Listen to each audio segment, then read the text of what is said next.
नमस्कार, मैं हूं पूजा शर्मा और इंडो थाई न्यूज में आपका स्वागत है। ब्रिस्बेन में कौन सा रचा इतिहास? किसानों की ट्रैक्टर रैली पर सरकार का क्या फैसला? तांडव पर क्या मचा तांडव? गणतंत्र दिवस में इस बार क्या होगा खास?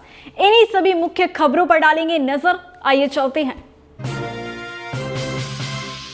26 जनवरी यानी कि गणतंत्र दिवस।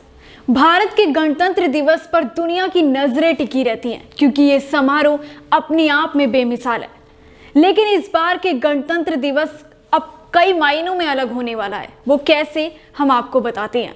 कोरोना वायरस महामारी के चलते इस बार दर्शकों और प्रतिभागियों की संख्या इस समारोह में कम कर दी गई है। हर बार इस समारोह में 1,15,000 लोग भाग लेते थे, लेकिन इस बार इनकी संख्या सिर्फ 25,000 रखी गई है और हर किसी को उसकी जगह बता दी गई है ताकि इस महामारी से बचा जा सके।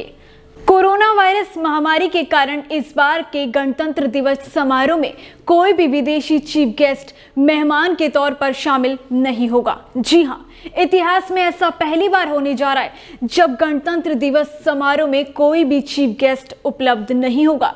इससे पहले ब्रिटेन के प्रधानमंत्री बोरिस जॉनसन अतिथि के रूप में शामिल होने वाले थे, लेकिन ब्रिटेन में कोरोना के एक नए स्ट्रेन के कारण उन्होंने अपना भारत दौरा रद्द कर दिया, जिसके बाद कोई भी चीफ गेस्ट इस बार गणतंत्र दिवस में शामिल नहीं होगा।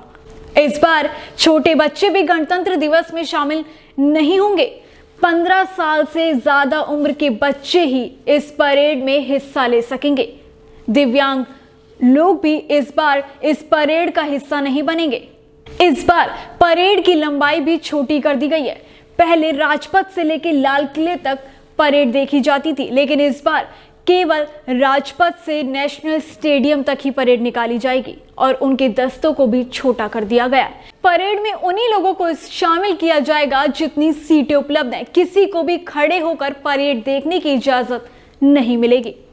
और इस बार एक और खास बात देखने को ये मिल रही है कि वायुसेना में शामिल राफेल को भी इस बार परेड में शामिल किया जा रहा है। इस बार परेड में आपको राफेल देखने को मिल सकता है। राफेल को इस बार परेड में पहली बार उतारा जा रहा है, जो इस गणतंत्र दिवस की सबसे खास बात है। साथ ही साथ वायुसेना की पहली महिला फाइटर पायलट लेफ्टिनेंट भावना कांत भी वायुसेना की झांकी में शामिल होने जा रही हैं। ये पहली भारतीय महिला है जो कि वायुसेना की तरफ से परेड में हिस्सा लेंगे। ये भारत के लिए बड़े गर्व की बात है और इस बार इसीलिए गणतंत्र दिवस का समारोह अपने आप में एक नई उम्मीदों को, नई ऊंचाइयों को छूने जा रहा है। 20 जनवरी को जो बाइडेन ने अमेरिका के 46वें राष्ट्रपति के रूप में शपथ लेकर अपना कार्यभार संभाल लिया है। इसके साथ ही कमला हैरिस ने भी उपराष्ट्रपति के रूप में शपथ ली है। कमला हैरिस ने इतिहास रचा है क्योंकि ये पहली महिला है जिन्होंने उपराष्ट्रपति के रूप में शपथ ग्रहण की है।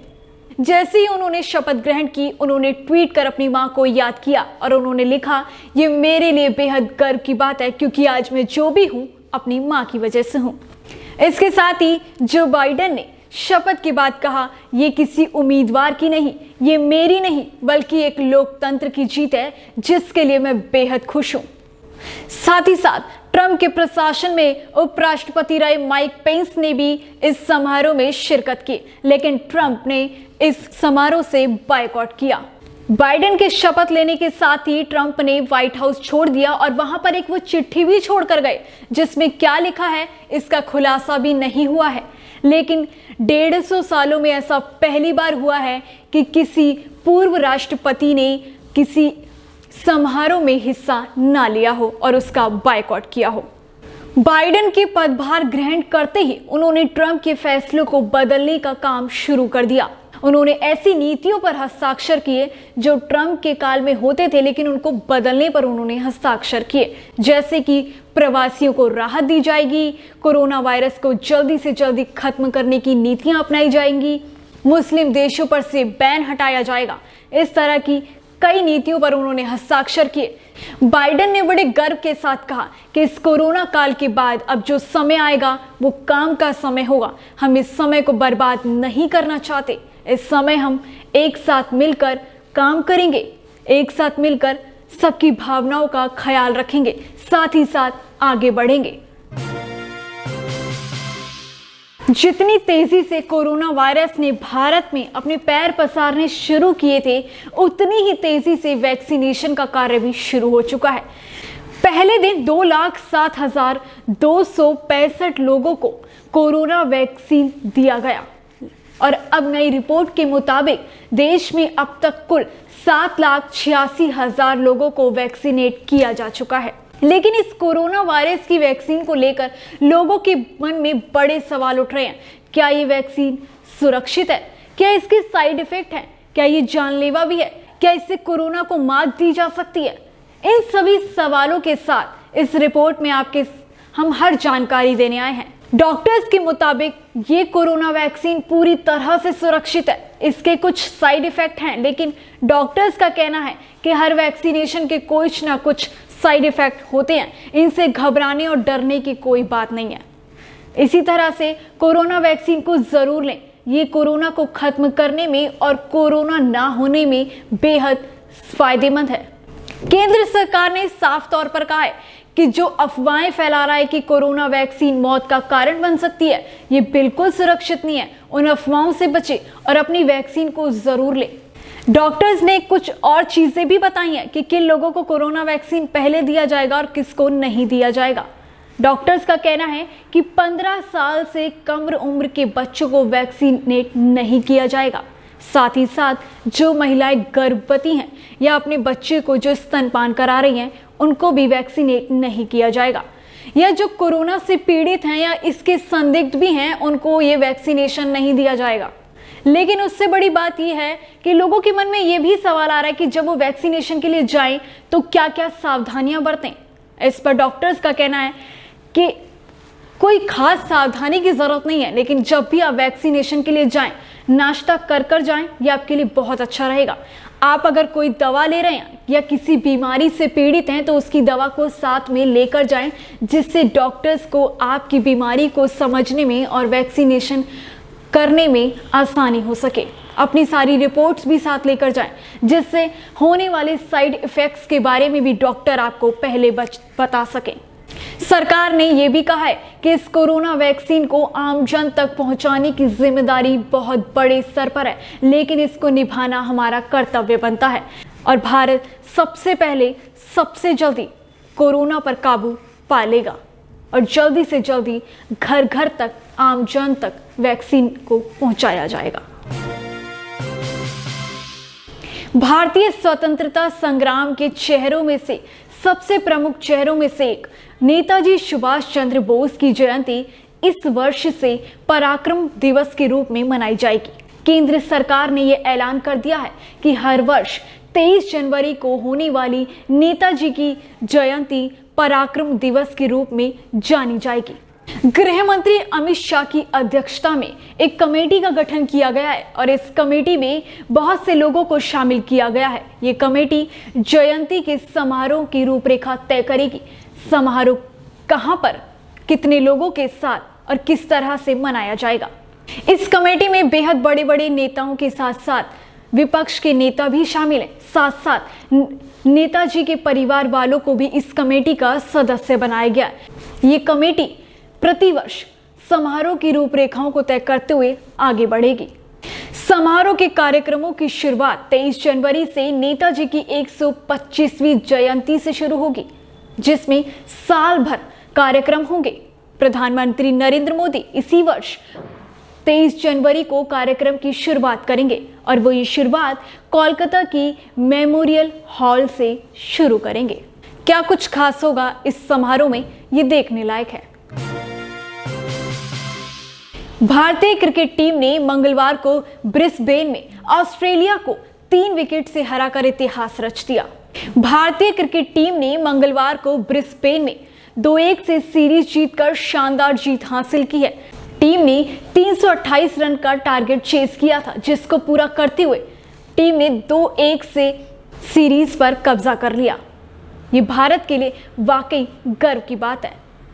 टीम की सीरीज जीतते ही देशवासियों ने, प्रधानमंत्री नरेंद्र मोदी ने और काफी बॉलीवुड सेलेब्स ने टीम को बधाइयां दी। बधाइयों का सिलसिला बढ़ता ही गया। ऋषभ पंत और शुभमन गिल इस जीत के हीरो साबित हुए। जहां ऋषभ पंत ने 89 रनों की पारी खेली तो गिल ने 51 रन जड़े। साथ ही साथ पुजारा ने भी कमाल कर दिखाया। इस शानदार जीत के लिए ऋषभ पंत को हीरो माना जा रहा है। बता दें कि इससे पहले ऑस्ट्रेलियाई टीम गाबा के मैदान पर एक भी मैच नहीं हारी है, लेकिन इस बार टीम इंडिया की शानदार जीत ने ऑस्ट्रेलियाई टीम को हार का स्वाद चखने पर मजबूर कर दिया। ऑस्ट्रेलिया में जीत के साथ ही इंग्लैंड दौरे के लिए भी टीम इंडिया का ऐलान हो चुका है, जिसमें जीत के हीरो रहे 9 खिलाड़ियों को इंग्लैंड दौरे के लिए चुना गया है। फरवरी में इंग्लैंड का दौरा होने वाला है, जिसमें भारत और इंग्लैंड के आमने सामने की टक्कर होगी। कृषि कानूनों के खिलाफ महीनों से प्रदर्शन कर रहे किसान अब ट्रैक्टर रैली की मांग पर अड़ गए हैं। किसान चाहते हैं कि वो 26 जनवरी को ट्रैक्टर रैली निकालें और वो इस बात पर अड़े हुए हैं। इसके लिए केंद्र सरकार की तरफ से सुप्रीम कोर्ट में अर्जी भी लगाई गई, जिसकी सुनवाई बुधवार को हुई।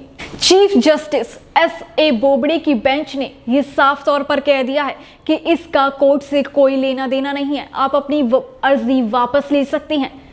ये मामला दिल्ली पुलिस का है, वही इस पर हाँ और ना कर सकती है। कोर्ट के द्वारा अर्जी लेने के आदेश के बाद केंद्र सरकार ने अपनी अर्जी वापस ले ली है और अब ये मामला पुलिस की तरफ है कि पुलिस क्या करती है, क्या वो किसानों को इजाजत देगी या नहीं। लेकिन किसानों का साफ तौर पर कहना है, हम बिना इजाजत ही रैली करेंगे, लेकिन हम ट्रैक्टर रैली करेंगे जरूर। वो इस बात पर अड़े हुए हैं। लेकिन दूसरी ओर किसानों के साथ सरकार की मीटिंग दर मीटिंग होती जा रही है और 11वीं मीटिंग में सरकार कुछ झुकती सी नजर आई है। सरकार का कहना है कि वो 1.5 साल के लिए कोई कानून लागू नहीं करेगी, लेकिन एमएसपी के लिए एक कमेटी का गठन किया जाएगा। वही कमेटी तय करेगी कि एमएसपी के लिए क्या करना है। तो एक तरफ सरकार का झुकता रवैया तो दूसरी तरफ किसानों की ट्रैक्टर रैली। ये बड़ा ही दिलचस्प है कि क्या 26 जनवरी को क्या होगा, किसान की मांग पूरी होगी या नहीं, पुलिस से उन्हें इजाजत मिलेगी या नहीं। अमेज़न पर रिलीज हुई सैफ अली खान की लीड रोल वाली तांडव पर तांडव मचा हुआ है। हर तरफ तांडव का बवाल पूरे देश में छाया हुआ है, क्योंकि लोगों का कहना है कि तांडव में कुछ सीन इस तरीके से दर्शाए गए हैं जिससे हिंदुओं की भावनाओं को ठेस पहुंचती है। कुछ सीन का प्रदर्शन इस तरीके से किया गया है जो एक संस्कृति को ठेस पहुंचा रहा है। और इसके बाद अमेज़न के साथ साथ फिल्म मेकर्स की, प्रोड्यूसर्स की, एक्टर्स के सबकी मुश्किलें बढ़ गई हैं। लखनऊ के हजरतगंज में एफआईआर भी दर्ज की जा चुकी है, जिसके बाद यूपी पुलिस मुंबई के लिए रवाना हो चुकी है। वो मेकर्स, प्रोड्यूसर्स के साथ और एक्टर्स के साथ पूछताछ भी करने वाली है।